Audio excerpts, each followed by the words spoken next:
Hello everyone, welcome to target for IQ. स्वागत है आपका अपने इस यूट्यूब चैनल पर। Myself Ravindra Kumar.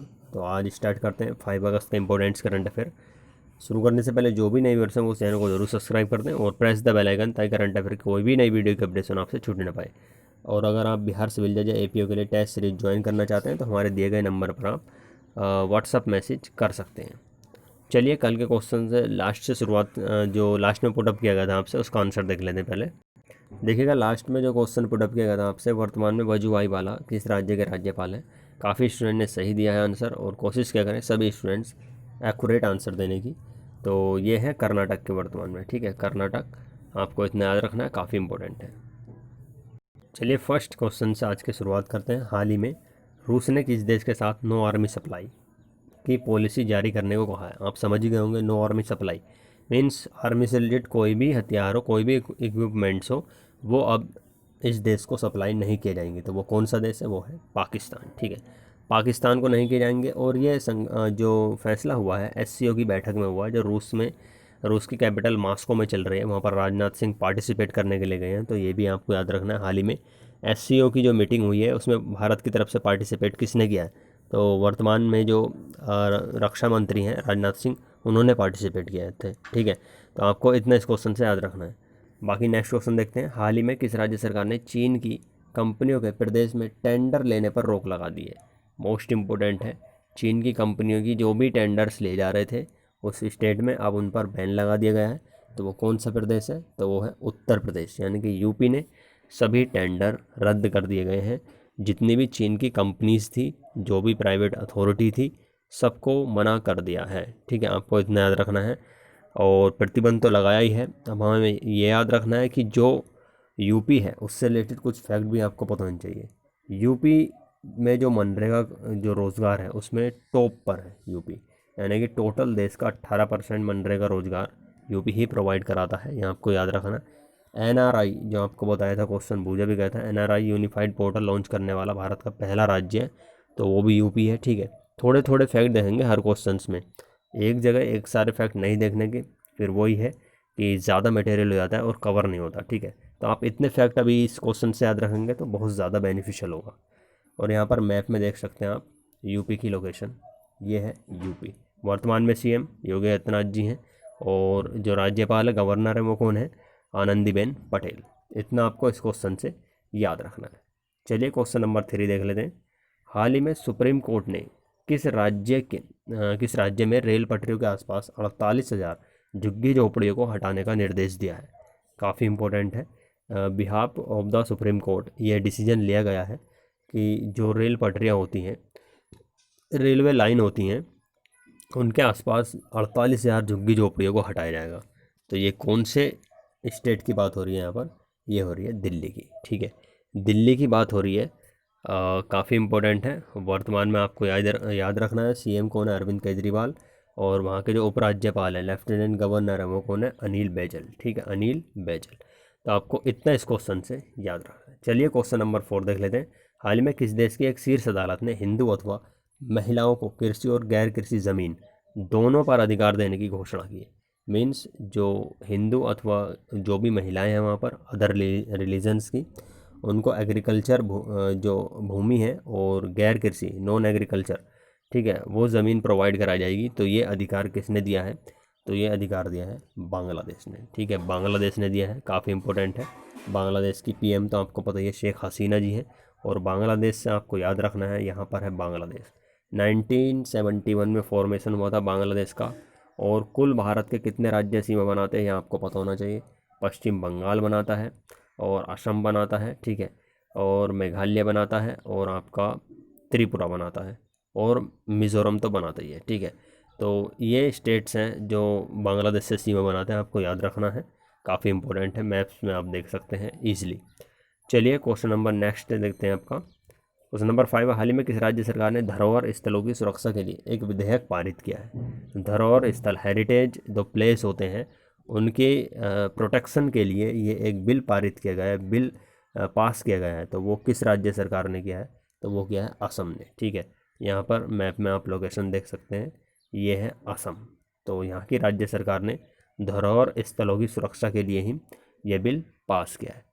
अब यहाँ पर ये पता होना चाहिए आपको, जो असम के वर्तमान में सीएम है वो कौन है, सर्बानंद सोनोवाल। ठीक है, सर्बानंद सोनोवाल है। और असम के जो वर्तमान राज्यपाल है वो कौन है, तो वो हैं जगदीश मुखी। असम के गवर्नर जो हैं वो वर्तमान में कौन है, जगदीश मुखी। तो आपको इतना इस क्वेश्चन से याद रखना है।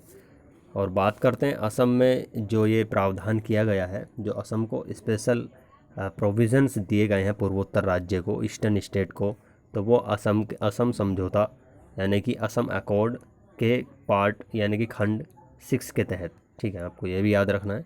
हालांकि इतना इम्पोर्टेंट नहीं है, बहरहाल यही क्वेश्चन इंपॉर्टेंट है कि धरोहर स्थलों की सुरक्षा के लिए किस राज्य सरकार ने विधेयक पारित किया। तो चलिए इतना आप इस क्वेश्चन से याद रखिएगा। नेक्स्ट है, हाल ही में भारत ने किस देश के साथ AK-203 AK-203 राइफल बनाने का निर्णय लिया है। काफ़ी इंपॉर्टेंट है। तो ये रूस के साथ लिया है, आपको याद रखना है।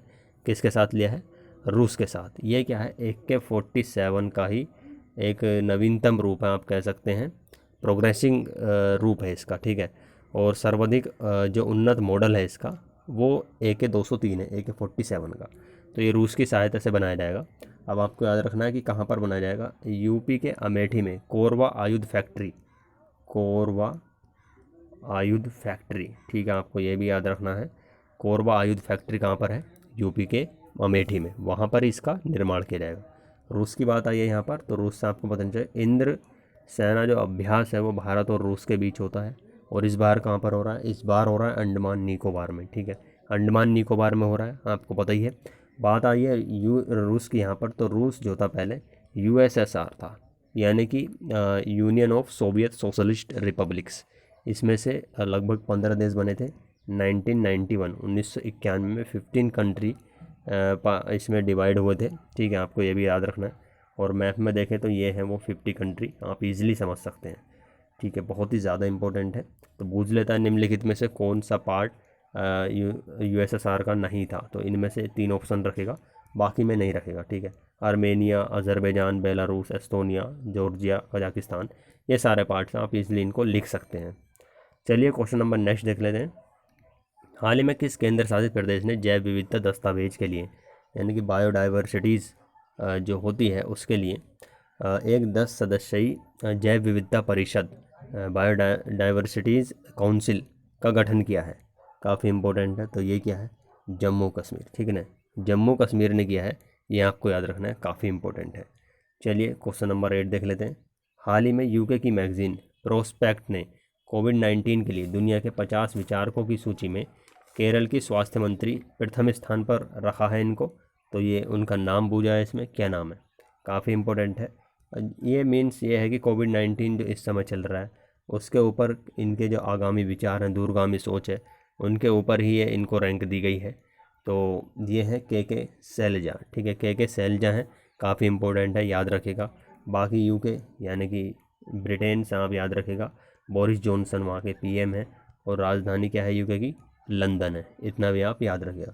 केरल के वर्तमान CM कौन है, पिनाराई विजयन है, ये भी आप याद रखिएगा। राज्यपाल आरिफ मोहम्मद खान है। और केरल से रिलेटेड एक और इम्पोर्टेंट फैक्ट है, जैसे वेवनाथ झील, वेवनाथ झील कहाँ पर है, केरल में है। अष्टमुडी झील कहाँ पर है, केरल में है। पेरियार झील कहाँ पर है, केरल में है। तो आपको इतने फैक्ट केरल से रिलेटेड याद रखने। चलिए क्वेश्चन नंबर 9 देख लेते हैं। हाल ही में जारी digital quality of life index 2020 में भारत का स्थान है। ये बहुत ही इंपॉर्टेंट क्वेश्चन है। डिजिटल क्वालिटी DQL, ठीक है, digital quality of life index में भारत का कौन सा स्थान है। तो इसमें जो भारत का स्थान है वो है 57वां। ठीक है, 57वां। आपको याद रखना है, ये समग्र रूप से ओवरऑल, ठीक है, समग्र रूप से स्थान है और काफ़ी इम्पोर्टेंट है।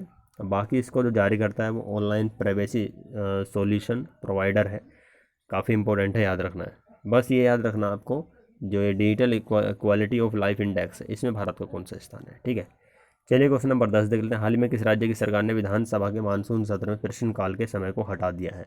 जिस तरीके से अभी संसद का सत्र चलेगा तो उसमें गवर्नमेंट की तरफ से डिसीजन लिया गया है, सेंट्रल गवर्नमेंट की, कि प्रश्नकाल नहीं होगा, क्वेश्चन आवर नहीं होगा। उसी तरीके से अब जो ये पश्चिम बंगाल गवर्नमेंट ने उसने भी डिसीजन लिया है कि हमारे यहाँ पर भी क्वेश्चन आवर नहीं होगा ड्यू टू कोरोना वायरस। ठीक है, वैसे सही नहीं है, लेकिन सब अपनी अपनी मर्जी के कर रहे हैं, बहाना कोरोना का चल रहा है। ठीक है, बाकी पश्चिम बंगाल के आप लोकेशन देखते हैं तो ये है वेस्ट बंगाल, ठीक है। यहाँ तक डिवाइड है आपका, ये वेस्ट बंगाल है इतना। और वेस्ट बंगाल से रिलेटेड फैक्ट याद रखिएगा, वेस्ट बंगाल के आपको पता ही है ममता बनर्जी हैं राज्यपाल और वर्तमान सीएम, और वर्तमान में राज्यपाल जगदीप धनखड़ है, ठीक है। जगदीप धनखड़ है गवर्नर वहाँ के। और बात करते हैं कुछ इंपॉर्टेंट फैक्ट की, तो सुंदरवन नेशनल पार्क पश्चिम बंगाल में है, और बुक्सा टाइगर रिजर्व पश्चिम बंगाल में, नियोरा वैली नेशनल पार्क यही पश्चिम बंगाल में, गोरुमार नेशनल पार्क यही पश्चिम बंगाल में। तो आप इतने फैक्ट इस क्वेश्चन से याद रखिएगा। आज का क्वेश्चन है, आपको कमेंट सेक्शन में आंसर जरूर देना है। हाल ही में जारी वैश्विक नवाचार सूचकांक 2020 में भारत का कौन सा स्थान है। बाकी आंसर की आपको यहाँ पर प्रोवाइड करा दी गई है। मिलते हैं फिर नेक्स्ट वीडियो में, तब तक के लिए जय हिंद, वंदे मातरम।